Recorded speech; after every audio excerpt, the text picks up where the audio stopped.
Kerala God's own country. ಬಹಳಷ್ಟು interesting ವಿಷಯಗಳಿವೆ. ಈ ಒಂದು ಕೇರಳದಲ್ಲಿ ಲೆಫ್ಟ್ ಪಾರ್ಟೀಸ್ ಉಳಿದುಕೊಂಡಿರುವಂಥ ಏಕೈಕ ರಾಜ್ಯ ಇದು.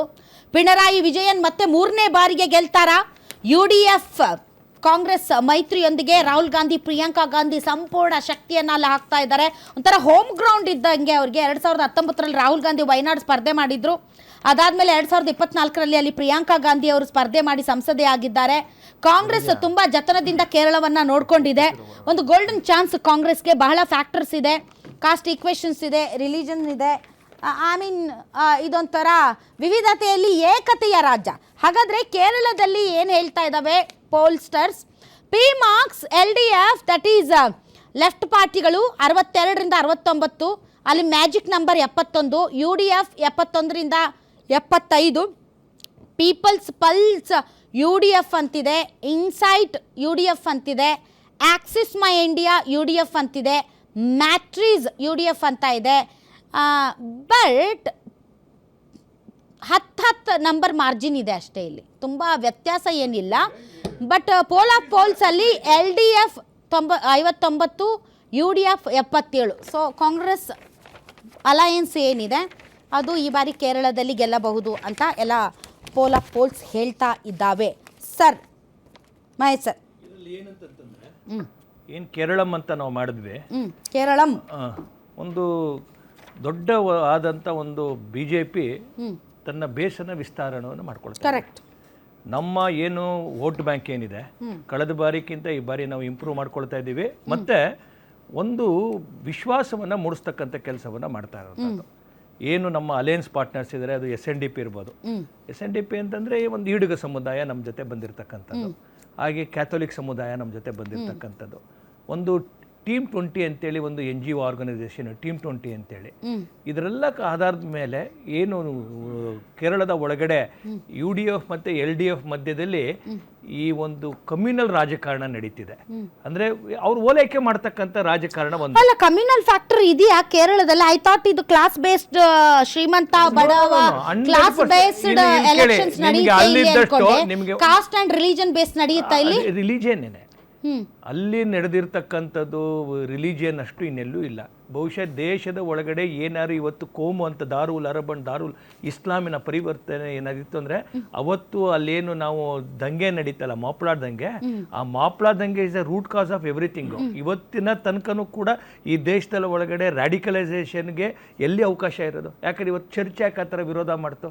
ಚರ್ಚ್ ಯಾಕೆ ಇವತ್ತು ಲವ್ ಜಿಹಾದ್ ಕೇಸ್ ಒಳಗಡೆ ನಮ್ಗೆ ಅನ್ಯಾಯ ಆಗ್ತಿದೆ ಅಂತ ಹೇಳ್ತು? ವಕ್ಫ್ ಒಳಗಡೆ ಯಾಕೆ ಇವತ್ತು ಕ್ರೈಸ್ತರು ನಮ್ಮ ಜೊತೆ ಬರ್ತಿರ್ತಕ್ಕಂಥದ್ದು? ಒಟ್ಟು ಇವತ್ತರಲ್ಲಿ ಏನು ನಡೀತಾ ಇರ್ತಕ್ಕಂಥದ್ದು, ಎಡಪಂಥೀಯರು ಒಂದ್ ಕಡೆ ಇಲ್ಲಿ ಪರಸ್ಪರ ಫೈಟ್ ಮಾಡ್ತಾರೆ. ನೀವು ಹೇಳೋದೇ ನಿಜ ಅನ್ನೋದಾದ್ರೆ ಸರ್, ಕಳೆದ ಬಾರಿ ಕೂಡ ಏನು LDF ಆ ಥರದ ಒಂದು ಸಿನಾರಿಯೋನ ಮುಂದಿಟ್ಟಿತ್ತು. ಏನು ಅಂತಂದರೆ ನೀವು Christians versus Muslims, it's not Hindu versus Muslim, it's Christian versus Muslim.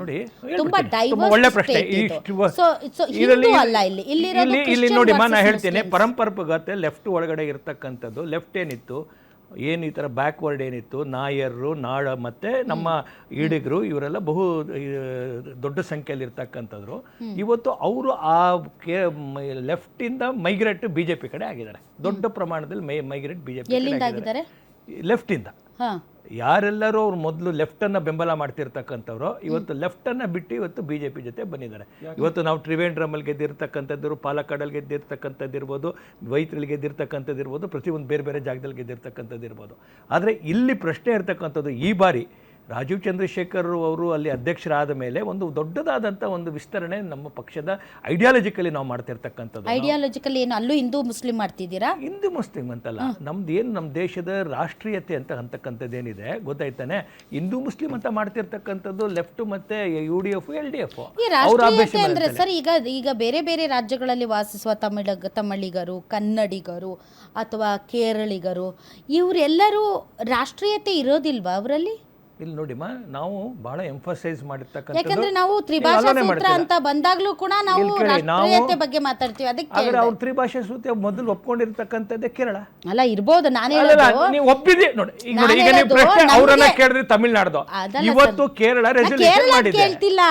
ನಾನು ಹೇಳೋದು ತ್ರಿಭಾಷಾ ಸೂತ್ರ ಅಂತ ಬಂದಾಗ ನಾವು ವಿರೋಧಿಸಿದ್ರೆ ರಾಷ್ಟ್ರೀಯತೆಯ ಆಂಗಲ್ನ ಟಚ್ ಮಾಡ್ತೀರಿ ನೀವು. ಹಂಗಾಗಿ ನಾವು ಕನ್ನಡಿಗರು, ಮರಾಠಿಗರು ಮತ್ತು ಇವರೆಲ್ಲರೂ ರಾಷ್ಟ್ರೀಯತೆ ಇರಲ್ವಾ ಅವ್ರಿಗೆ ಅಂತ. ವೇಷವು ಎಲ್ಲವೂ ಭಿನ್ನ ಆದರೂ ಬದುಕು ಏಕರಸ. ವಿವಿಧತೆಯಲ್ಲಿ ಏಕತೆ. ನಮ್ದು ಒಂದು ವಿಷಯ ಹೇಳ್ತೀವಿ ಕೇಳಿ. ನಮ್ದು ಈಥೋಸ್ ಏನಿದೆ, ನಮ್ಮ ದೇಶದ ಈಥೋಸ್ ಏನಿದೆ, ನಾವು ಟೆರಿಟೋರಿಯಲ್ ನ್ಯಾಷನಲಿಸಮ್ ಅಂತ ಹೇಳ್ತೇವೆ, ಪ್ರಾದೇಶಿಕ ರಾಷ್ಟ್ರವಾದ ಅಂತ. ಟೆರಿಟೋರಿಯಲ್ ನ್ಯಾಷನಲಿಸಮ್ ದೀನ್ ದಯಾಳರು 68ರಲ್ಲಿ ಕಲಿಕೋಟೆ ಅಧಿವೇಶನದಲ್ಲೇ ನಾವು ಅದನ್ನು ರೆಸಲ್ಯೂಟ್ ಮಾಡಿದ್ವಿ, ಜನಸಂಘದ ಕಾಲದಿಂದನೇ. ಗೊತ್ತಾಯ್ತಾನೆ. ಇಲ್ಲಿ ಪ್ರಶ್ನೆ ಇರ್ತಕ್ಕಂಥದ್ದು, ಮೊದಲನೇ ಬಾರಿ ಕೇರಳದ ಒಳಗಡೆ ಒಂದು ರಾಷ್ಟ್ರೀಯ ಶಕ್ತಿ ಏನಾಗ್ತಿದೆ. ಉದಾಹರಣೆ ನೀವು ತೆಗೆದುಕೊಳ್ಳಿ, ಪ್ರತಿ UDF LDF ಅವರು ಯಾರ ಮುಂದೆ ಮಂಡಿ ಬರೋದು, ಯಾರು ಕಾಜ್ಗೋಸ್ಕರ ಮಾಡ್ತಾರೆ, ಯಾವ ಉದ್ಯೋಗ ತಂದಿದ್ದಾರೆ. ಇವತ್ತು ಲಕ್ಷಾಂತರ ಜನ ಇವತ್ತು ಕೇರಳದವರು ಇವತ್ತು ಗಲ್ಫ್ ಕಂಟ್ರಿಲಿ ಕೆಲಸಕ್ಕೆ ಮಾಡಬೇಕು ಅಂತಂದರೆ ಇಲ್ಲಿ ಕೆಲಸ ಇಲ್ಲ ಅನ್ನೋದಕ್ಕೆ ಯಾರು ಕಾರಣ? ಯಾಕೆ ಈಗ ಇಲ್ಲಿಂದ ಬಿಟ್ಟು ಯಾರಿಗೆ ಹೋಗ್ಬಿಟ್ಟು ಗಲ್ಫ್ಗೆ ಯಾಕೆ ಹೋಗ್ತಾರೆ ಲಕ್ಷಾಂತರ ಜನ? ಯಾಕೆ ಬೇರೆ ಬೇರೆ ಪ್ರದೇಶಗಳಲ್ಲಿ ಇದ್ದಾರೆ? ಯಾವ ಉದ್ಯೋಗವನ್ನು ಕೇರಳದಲ್ಲಿ ತಂದಿದ್ದಾರೆ ಅವರು? ನೀವು ಹೇಳ್ತಿರಲ್ಲ, ಈಗ ಅದಾನಿ ತಂದ್ರಲ್ಲ ಏನಾದ್ರು ಬೈಪುರದ ಪಕ್ಕದಲ್ಲಿ ಒಂದು ದೊಡ್ಡ ಇದನ್ನ ಆರ್ಬರ್ ಕಟ್ಟಕ್ಕೆ ಅಂತ. ಕೇರಳದಿಂದಾನೆ ಅದು ಬೇರೆ ಇರ್ಲಿ, ಅದೇನೇ ಇರ್ಲಿ, ಉದ್ಯೋಗನ ಅದು ಒಳ್ಳೇದಾ? ನಮ್ಮ ದೇಶದಲ್ಲಿ ಬೇರೆ ದೇಶದಲ್ಲಿ ಕೆಲಸ ಮಾಡಿ ದುಡ್ಡು ಕಳ್ಸೋದು ಡೆಮೋಗ್ರಫಿ ಒಂದು ಸರ್ ಬೇರೆ ದೇಶದಲ್ಲಿ ಕೆಲಸ ಮಾಡಿ ಉದ್ಯೋಗ ಕೊಡಕ್ಕಾಗಲ್ಲ. ಒಂದು ನಿಮಿಷ, ಜಿಯೋಗ್ರಫಿ ಮತ್ತು ಡೆಮೋಗ್ರಫಿ. ಕೇರಳ 639ರಲ್ಲಿ ಅಲ್ಲೊಂದು ಮಸೀದಿ ಆಯಿತು. ಹೇಳೋದು ನಿಮ್ಗೆ ಯಾಕಾಯಿತು? ಅಲ್ಲಿರುವಂತಹ ಸಮುದ್ರ ತೀರ ಪ್ರದೇಶ, ವ್ಯಾಪಾರಿಗಳು, ಹಿಂದೂ ರಾಜ ಪಾಪ ಅವನ ಹತ್ರ ಸಹಿಷ್ಣುತೆ ಇತ್ತು, ಔದಾರ್ಯ ಇತ್ತು, ಅವಕಾಶ ಮಾಡಿಕೊಟ್ಟ. ಇವತ್ತು ಆ ಸ್ಥಿತಿ ಇದೆ ಮಲ್ಲಪುರದಲ್ಲಿ, ಇವತ್ತು ಒಂದ್ ನಿಮಿಷ ಸರ್, ಇನ್ವೇಷನ್ಸು ಆ ಕಡೆಯಿಂದ ಯಾಕೆ ಬಂದ್ರೆ ದೊಡ್ಡ ತೀರ ಪ್ರದೇಶ ಹೊಂದಿರುವಂತ, ಸಮುದ್ರ ಭಾಗ ಹೊಂದಿರುವಂತಹ ಅದು. ನಾನು ಹೇಳೋದು ಅಲ್ಲಿ ಈಕ್ವೇಷನ್ಸು, ಡೆಮೋಗ್ರಫಿ, ಜಿಯೋಗ್ರಫಿ ನಾವು ಉತ್ತರ ಭಾರತ, ಮಧ್ಯಪ್ರದೇಶ ಅಂತ ಮಾತಾಡ್ತೀವಿ, ಆ ಥರ ಅಲ್ಲಿ ಇಲ್ಲ. ಅದಕ್ಕೂ ಇದಕ್ಕೂ ಬಹಳ ವ್ಯತ್ಯಾಸ ಇದೆ ನೋಡಿ. ಅಲ್ಲಿ ಹಿಂದೂಗಳು 55% ಇದ್ದಾರೆ, ಮುಸ್ಲಿಮರು 27%, ಕ್ರಿಶ್ಚಿಯನ್ಸ್ 18% ಇದ್ದಾರೆ.